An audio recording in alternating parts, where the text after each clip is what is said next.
In the previous question number 27, some student asked how the expenses would have increased. So possibly the exercise price might have been reduced. So if the exercise price is reduced by the company, then the company will receive less cash flow from the employee now. And therefore the expenses would increase, and that increased expenditure we had recognized in the remaining vesting period. Now we'll come to next paragraph. In the same paragraph number 25, cancellation, bullet point number 3. Okay, if there is a cancellation of share based payment plan, then an entity will immediately recognize all related amount which were due to be recognized in future. So what does that mean? Suppose 1000 employees are there and fair value is 100 rupees. So total is 1 lakh.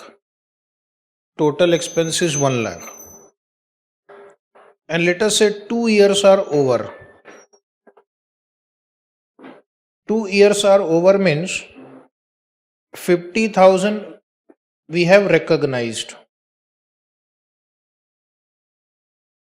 In the third year, there is a cancellation of share based payment plan. So how much is the unamortized amount? How much is the unamortized amount? 50,000. This 50,000 will be immediately recognized. So in case of cancellation, calculate your total expense minus expense already recognized, and the unrecognized expense will be recognized in profit and loss account. Next is point number 2, early settlement. Point number 2 is early settlement. If any compensation is given for an early settlement, then the same will be recognized in profit and loss account immediately. Payments made to counterparty or employees on cancellation of settlement should be debited to share based payment reserve account. In case if we have a share based payment reserve account, payment will be first debited to share based payment reserve account in case of cancellation, but to the maximum extent of the fair value of the option granted measured on the cancellation or settlement date. These 2 lines you note down, which I have not written. Payment made to counterparty or employees. Payment made to counterparty or employees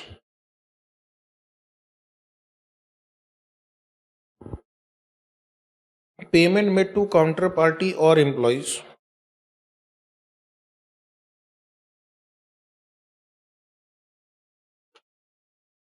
on cancellation or settlement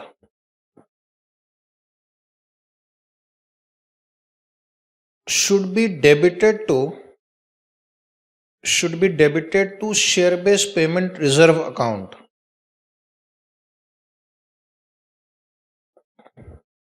To be debited to share based payment reserve account to the maximum extent of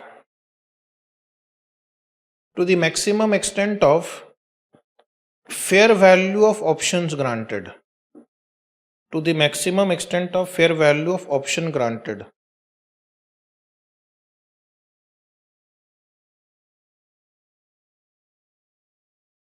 Measured at cancellation or settlement date. Measured at cancellation or settlement date.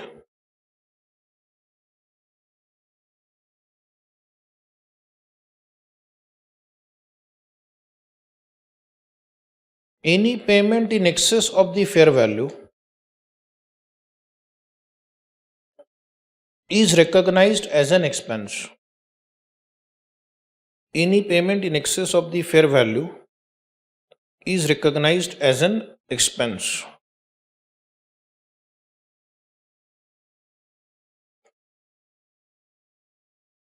Is it right?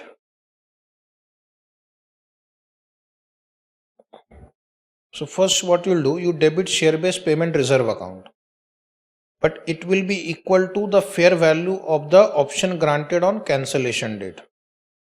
And if you have paid more than that, then excess amount will be transferred to profit and loss account. First, we'll take a numerical question to see the application of this cancellation problem. Is it there in your book? Question number 28. Come to 28 number. A Limited issued 2000 share options to 10 directors for an exercise price of 100 rupees. The directors are required to stay with the company for next 3 years.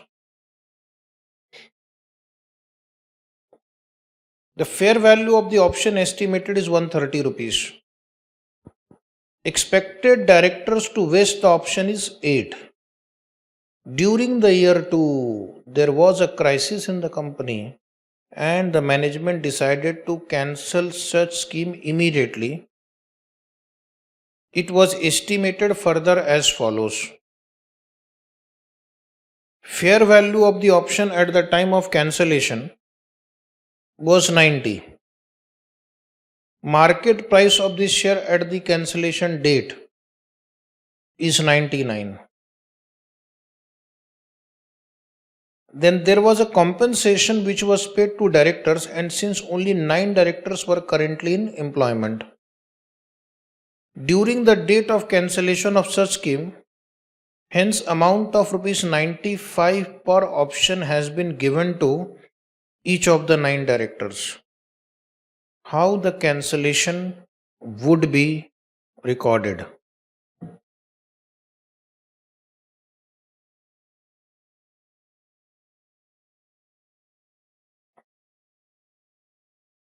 When was cancellation done? Second year.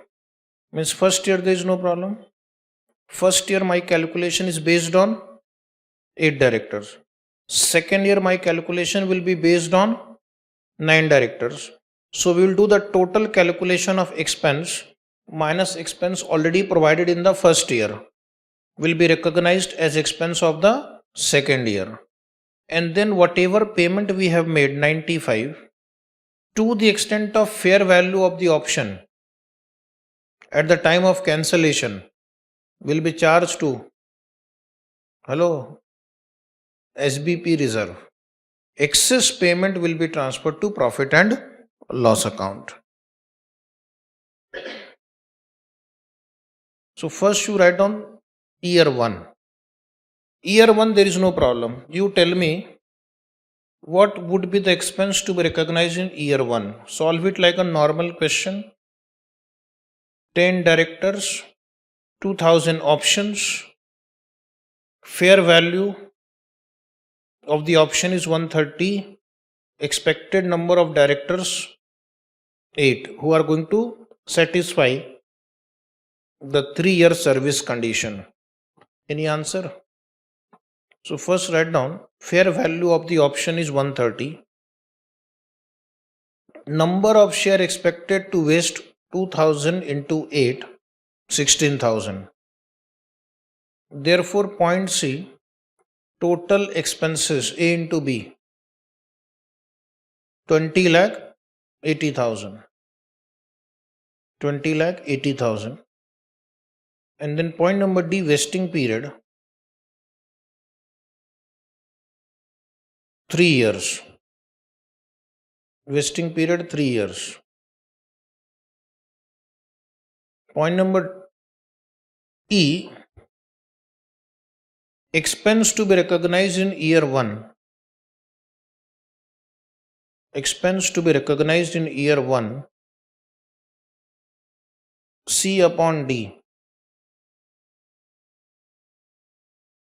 C upon D. 693, 333. 693, 333. First year is okay. Now second year is tricky. So first what you will do in second year, you calculate the total expense. Because in this year the scheme got cancelled. So whatever is the unrecognized amount will be recognized in this year. So for that, first compute what is the total expense in this entire scheme. So based on whatever data we have now, 2000 into 9 directors into 30 rupees. So that means 23,40,000 is the value of my expense. And how much I have already recognized? 693, 333 expense recognized in year 1. So therefore what we will do, the unamortized amount, but this is the minimum expense I have to recognize, 1646,667. If the plan gets cancelled, the unamortized amount will be recognized. So this was written in your notes. If there is a cancellation of SBP, then an entity will immediately recognize all related amount which were due to be recognized in future. So this is the application of this principle. Then payment on cancellation. Payment on cancellation. Now we will see the treatment of this payment on cancellation. There are 2000 into 9, 18,000 options. Into 95 rupees we have to pay per option. Is it 17,10,000? Check the calculation. Rarely it is wrong, but sometime it is there. Today it was there in one question. And then you write down amount to be deducted from equity, step 3. Amount to be deducted from equity.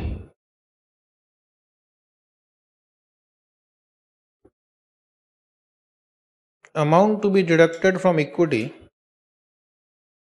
Point number A, number of directors 9. Fair value of the option on the date of cancellation 90.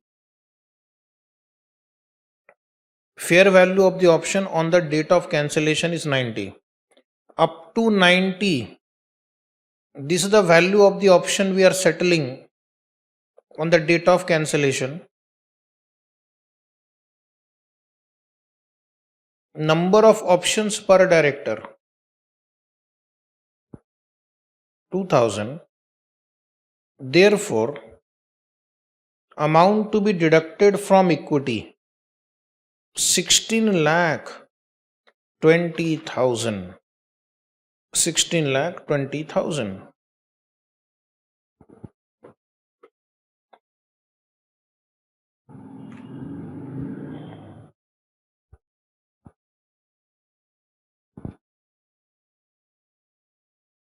$16,20,000. But how much payment we had made? Oh, so what is the difference? The difference will be transferred to profit and loss account. So write down last step 3 or 4, whatever, amount transferred to P&L account. Amount transferred to P&L account, serial number, particulars rupees, or you want to write directly 17,10,000 minus 16,20,000 equal to 90,000. Will you be able to understand 17,10,000 minus 16,20,000? Yes. Have they asked you to pass journal entry also? Yes. How the cancellation would be recorded? So now record. In the books of A Limited.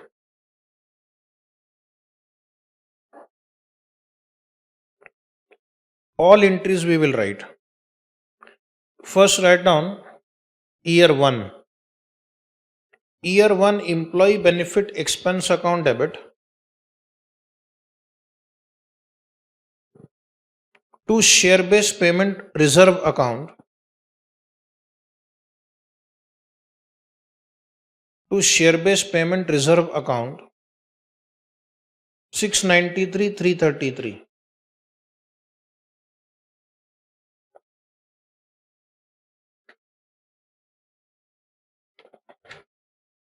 Employee benefit expense account debit year 2. I am not transferring to P&L account, write in bracket. Otherwise, one more entry you have to write. Write P&L account here only. Employee benefit expense account debit to share-based payment reserve account. What was the amount in the second year? 1646,667. No problem. Then write down year 2. All entries in year 2 now. Employee benefit expense account debit 90,000, which you calculated just now, in bracket P&L account. Share-based payment reserve account debit 16,20,000. This is the fair value of the option on the cancellation date.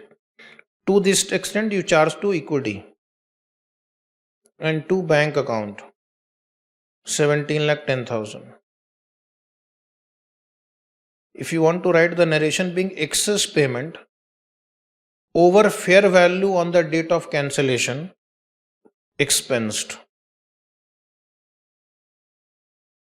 Being fair value on the date of cancellation, expensed. And you have some balance left in equity account. Just check how much balance is left in that equity account. Share-based payment reserve. First check. Is it 7,20,000? So now you close that account also because the plan has got cancelled. So share-based payment reserve equity account debit 7,20,000 to general reserve. To general reserve 7,20,000. To general reserve 7,20,000. Now come to next paragraph. Fair value calculation. Just for theory purpose. And that too quickly because normally this is not asked in the exam from this chapter. This chapter says you should calculate a fair value of the goods and services received. Fair value of the equity shares issued on the grant date. But then how to calculate the fair value? Fair value which is required to be used is not just a quoted price of any security, because there are some market related conditions and or non-vesting condition that would be considered in the determination of fair value. And so to determine such fair value, one has to use the valuation techniques. Which are the valuation models that have been developed so far? So there are two models which can be used. One is called Black-Scholes pricing model, which you will study in strategic financial management subject or any financial management booklet. But for this subject in the exam, they will give you this number. And binomial pricing model. To discuss this model right now is beyond the scope of our current syllabus. Okay. Are being used widely and are also generally accepted. The standard specify minimum inputs to be used while calculating fair value. So those who know Black and Scholes model or binomial model, they will tell me which are the parameters they use, variables they use for calculating the fair value of the option. One is the exercise price, life of the option, because as the vesting period will change, the value of the option would also change. Then it also depends on the current price of the underlying share. Expected volatility of the share price, that is your standard deviation, and then dividend expected on the share if appropriate. Right? There is a formula under Black and Scholes model. One student will help me.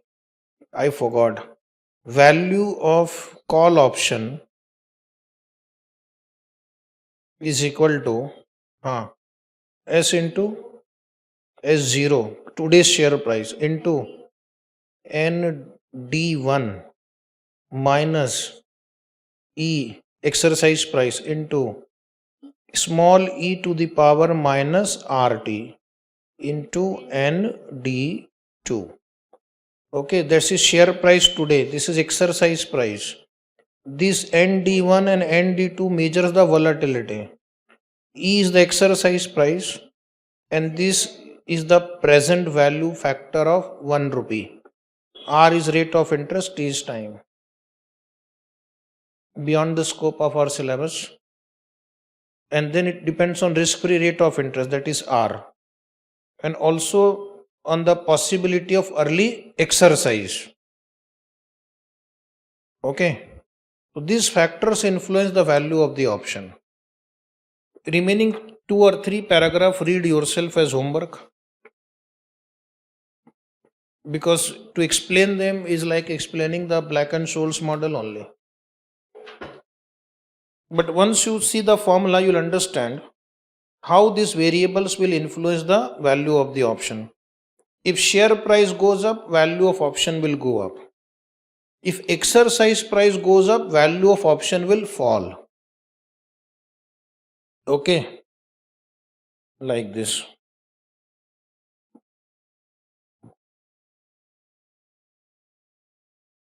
Group share based payment plan. Oh, last part of this wonderful standard.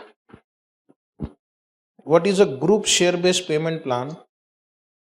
Subsidiary company has employees. Subsidiary company tells the employees that we will give you shares. Employees is not interested. You are an unlisted company. Where will I sell my share? How do you know when my share price will go up?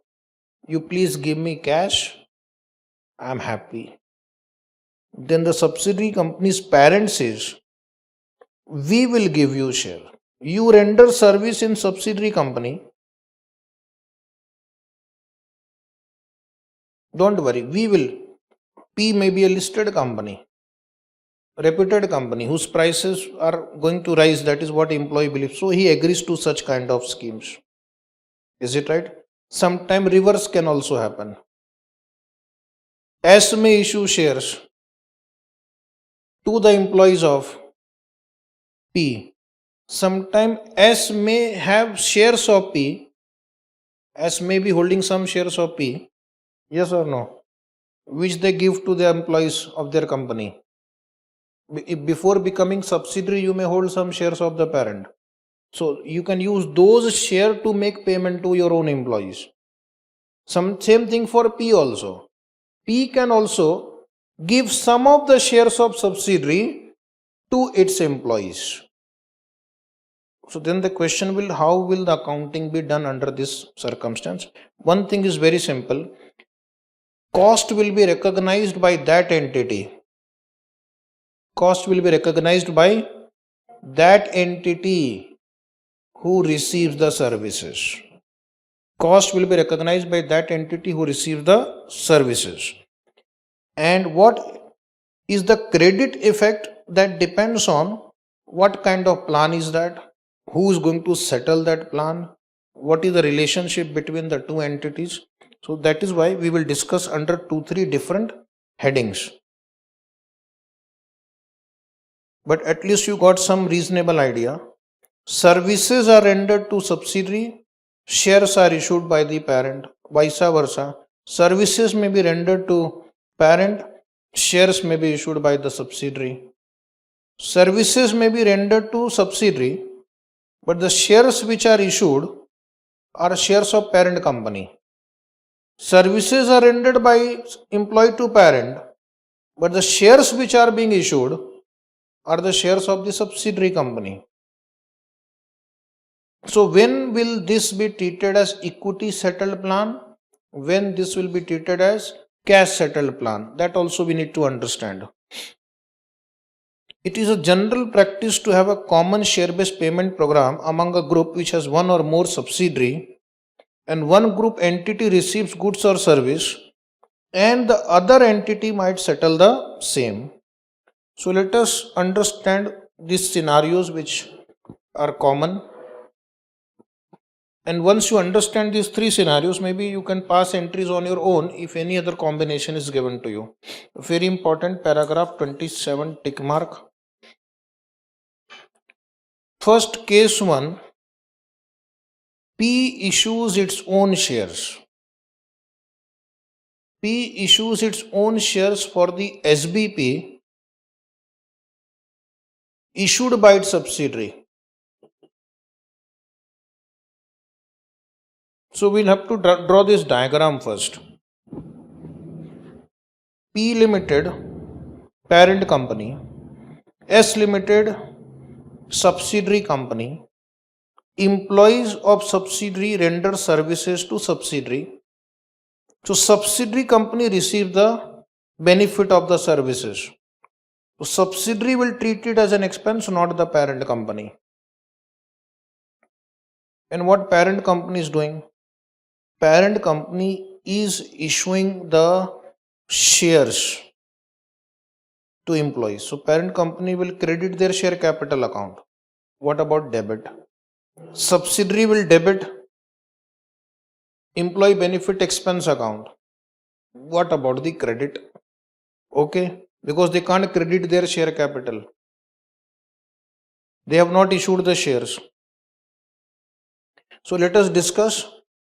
Since subsidiary company do not have any obligation to settle the services or goods which are being received against the plan, hence it will be treated as equity settled SBP for subsidiary.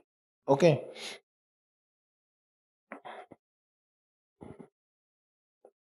Subsidiary company do not have an obligation to pay in the form of goods or services which are received under the plan. Such plan will be treated as equity settled share based payment plan. Now here we need to remember two things when it will be equity settled plan. If either the company issues its own equity share, then it is an equity settled share based payment plan.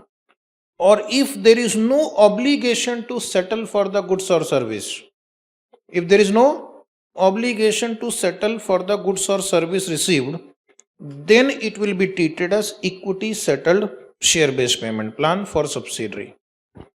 If you are going to settle in your own equity share, normal question, it is an SBP. If you don't have obligation to pay for the goods and services received, then it will be treated as equity settled share based payment plan. Now what about the treatment? Understand, P is making payment on behalf of the subsidiary. P is making payment on behalf of subsidiary. So therefore, P will show the amount as investment in subsidiary and credit the equity share capital. And what about S? Subsidiary company will treat the amount as equity settled SBP and debit its expenses and credit the capital contribution from parent. So this will be treated as increase in their capital. It is as if the parent have contributed in the capital of that company because the parent has made payment on behalf of subsidiary. So instead of paying in cash, let us say they have paid in some other form. And therefore, if there is no other way of settlement between P and S for this, they might also agree how it will be settled. But suppose there is no settlement between P and C for this transaction, then in the books of P, it will be shown as investment value has gone up, and in the books of S, it will be treated as a capital contribution from parent. So what is the journal entry subsidiary will pass? Subsidiary company has received the benefit. So one common thing, remember, if the party who receives the benefit of goods and service, he will debit that goods or service. Who has received the benefit? Subsidiary. Subsidiary has received. So he will pass the entry employee benefit expense account debit to equity. So the credit will go to directly equity. It won't be routed through OCI. Is it right? It's not a gain or unrealized gain. It is directly contribution from parent, transaction with owner to directly equity, and what entry parent will pass? Investment in subsidiary account debit to share option account, and then the share options once converted into share capital will be share option to share capital account. Because suppose there may be 3-year period also, 2-year period also. So immediately I am not going to credit the share capital. First you write down share option, share based payment, whatever name you want to give, and at the time of issue of share option will be converted into share capital. In the consolidation also it will be treated as a equity settled share based payment plan. For the group it is like issuing share by the parent to the employees. So in CBS also it will be treated as an equity settled share based payment plan. Parent will issue equity to the employees of the subsidiary, but subsidiary is a part of the group.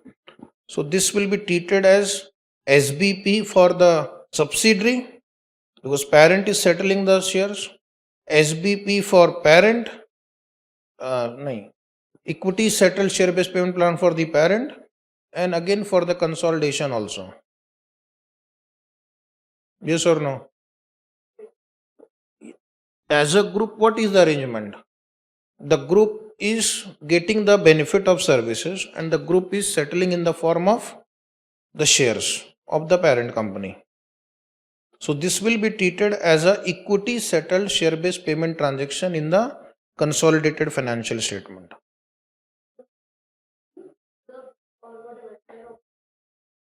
You can give any name, no? Share option I have written a name, you can write SBP reserve. Expense will be debited, share based payment reserve will be credited, and this equity account gets nullified in the process of consolidation. This investment account gets nullified.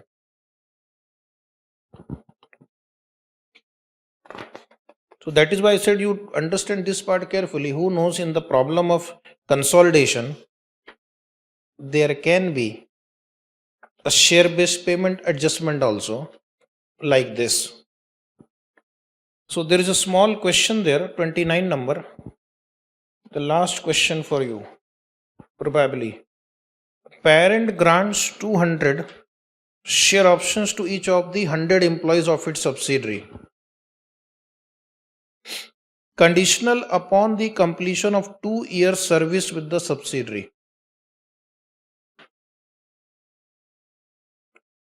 The fair value of the share option on the grant date is rupees 30 each. At grant date, the subsidiary estimated that 80% of the employees will complete the 2-year service condition. This estimate does not change during the vesting period. Very good. At the end of the vesting period, 81 employees completed the required 2-year service. Parent does not require the subsidiary to pay for the shares needed to settle the grant of share option. Parent does not require the subsidiary to pay for the shares needed to settle the grant of share option. So the parent will show it as an investment. Record the transactions in the books of subsidiary and parent. What is the total number of years in this problem? 2. How many options are given? 200. Employees 100. So my original estimation was that 80% of the employee will complete the 2-year service condition. And then how many employees completed? 81. So first you understand this note which I have written. As per the required IFRS 2, right, as required by IFRS 2, over the 2-year vesting period, the subsidiary measures the services received from the employees in accordance with the requirement applicable to equity settled share-based payment transaction. Thus, the subsidiary measures the services received from the employees on the basis of the fair value of the share option on the grant date.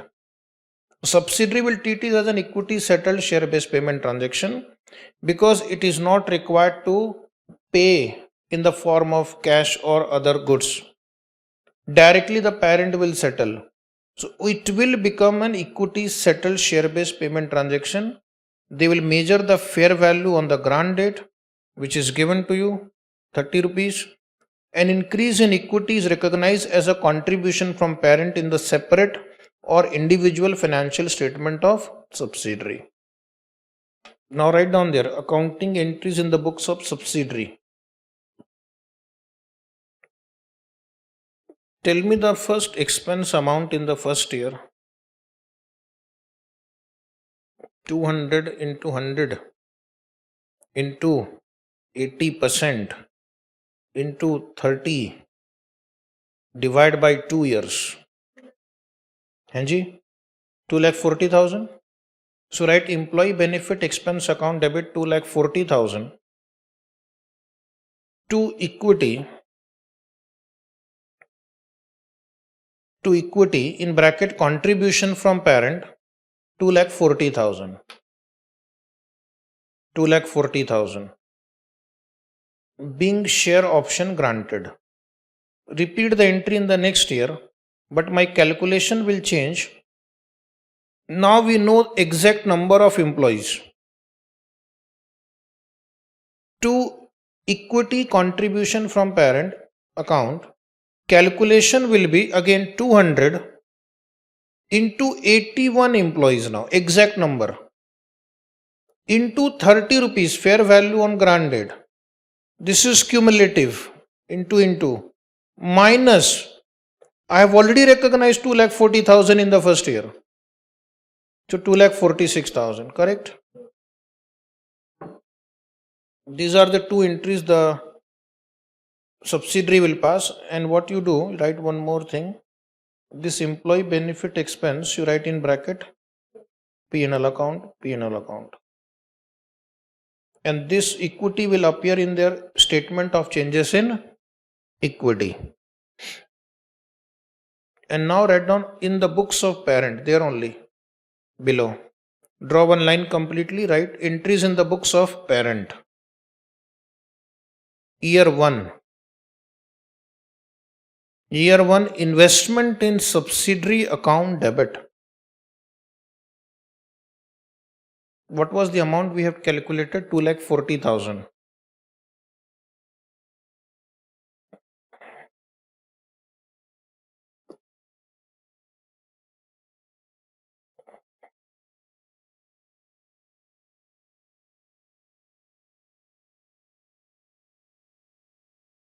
To share option account. To share option account 2,40,000.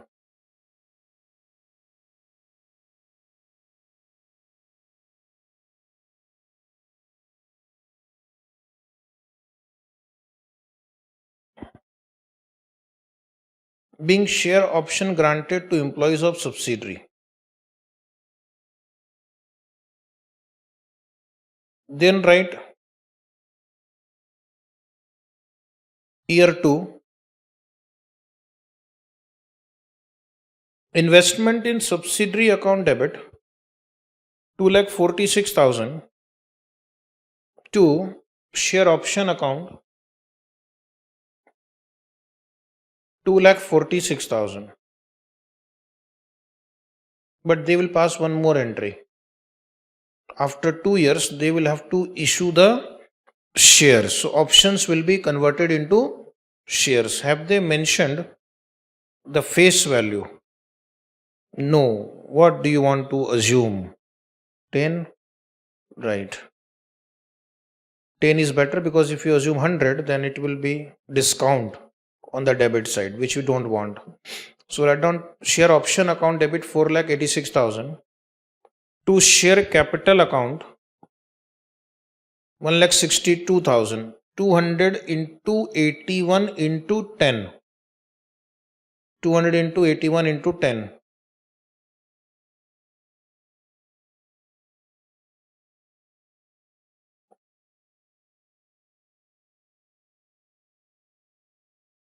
To securities premium account balancing figure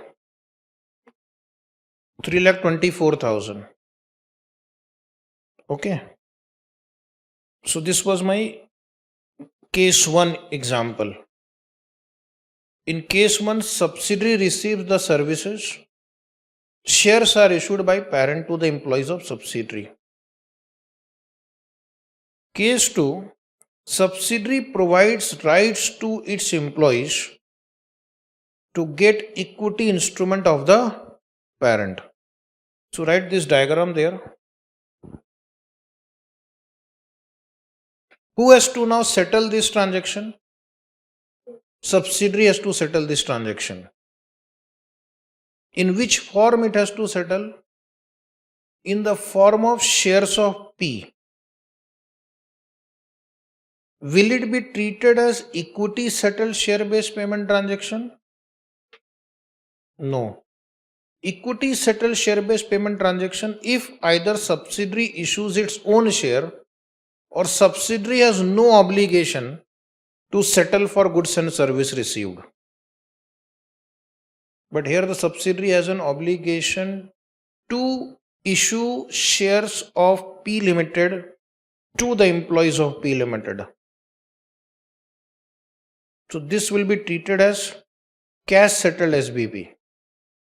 Subsidiary will account for this transaction as cash settled SBP, since it has an obligation to settle the same in other than its own equity shares. So now, like a normal cash settled share based payment transaction, subsidiary will pass the entries. Okay.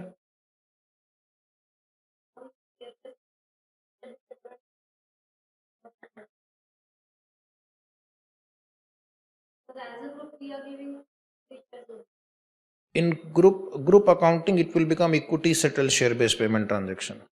But for separate financial statement or individual financial statement of S, it will be treated as a cash settled share based payment transaction.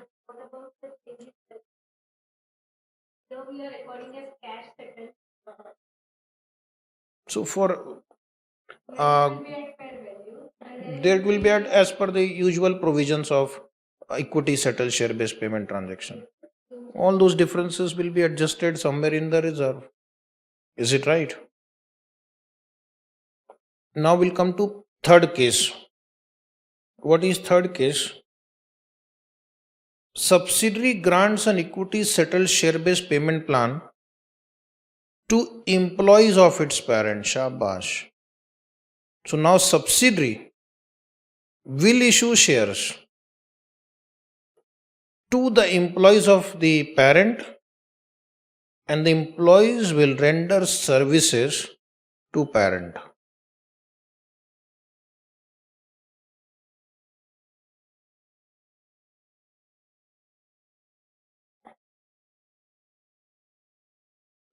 So who is making payment on behalf of the parent? Subsidiary. Okay. Expenses will be booked by parent, that all of you agree. So parent will debit the expense. What about the credit? Parent will treat that this is like a dividend given by the subsidiary to parent, because you are receiving something from subsidiary in kind. So it will be treated like a dividend received from the subsidiary. Parent would consider the payment or settlement which is being made by its subsidiary as a dividend income, because you are getting some inflow, some benefit from subsidiary. So instead of receiving cash, the subsidiary is making payment to your employee. So they are giving you some benefit. So that is called dividend from subsidiary. So debit the expense, credit the dividend income. What about subsidiary? Subsidiary is paying dividend to the parent. Subsidiary is paying dividend to the parent. So what is the entry for dividend? Retained earning account debit, okay, to equity account, because they are going to issue shares also. So retained earning account debit for dividend distribution, and they are issuing equity share, so to equity, and then means option, and then whenever they issue it will be converted into share capital. So journal entry, if you want to write here, first in parent book write employee benefit expense to dividend income. Subsidiaries book write down retained earning account debit to equity. Retained earning account to equity.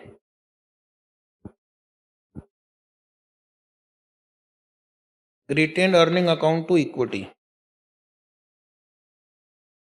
Fourth situation. Parent settle the transaction by paying cash value for SBP issued by its subsidiary.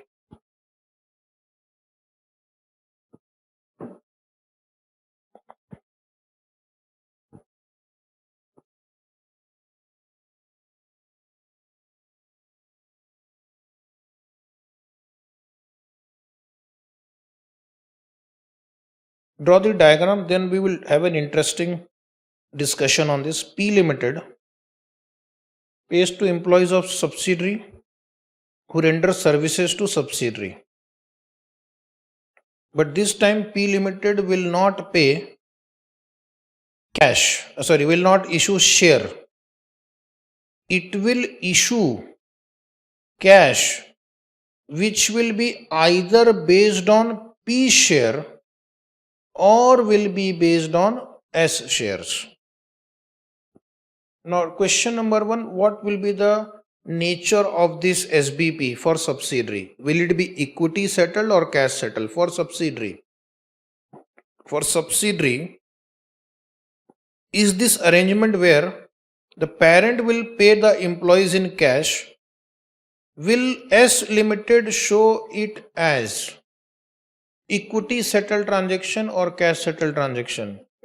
Equity settled, because first they are not issuing their own equity share and they have no obligation to settle in any form for the services received. What will P show it as? P will show it as a cash settled share based payment transaction, because P will have to issue cash. What will the group show? CFS, cash. Okay. So now there is a note written, irrespective of the cash which is settled, either on the basis of parent company equity or subsidiary company equity, it will be treated as equity settled SBP in the case of separate financial statement of subsidiary, because the subsidiary does not have an obligation to settle the payments.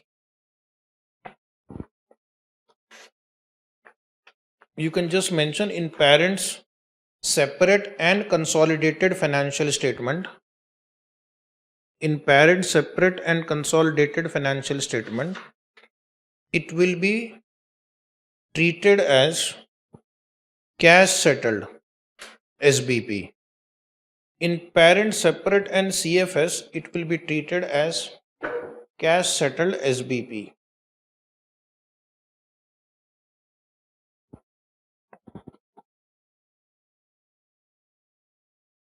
Now the last page, the last part, disclosures. This is just a small summary of the disclosures. If you are interested in knowing more about disclosures, then read the bare text. Standard requires an entity to disclose the following: type and scope of agreement existing during the reporting period, describing general terms and conditions of each type of SBP plans, then the number of weighted average price of share option as outstanding,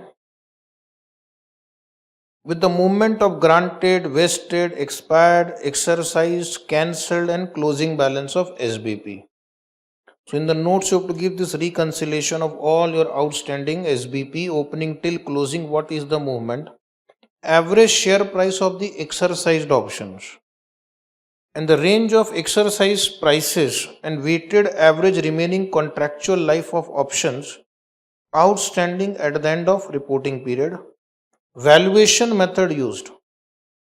The purpose of giving this disclosure is that it will help the investor to understand in future how many shares are going to be issued and what will be the impact in the profit and loss account.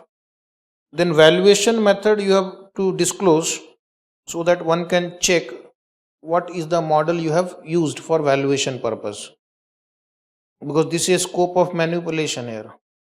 Valuation is a subjective exercise. So whatever valuation model you applied, you have to disclose it. And then impact in the P&L account and statement of financial position. Is it right? For such SBP, this standard is over.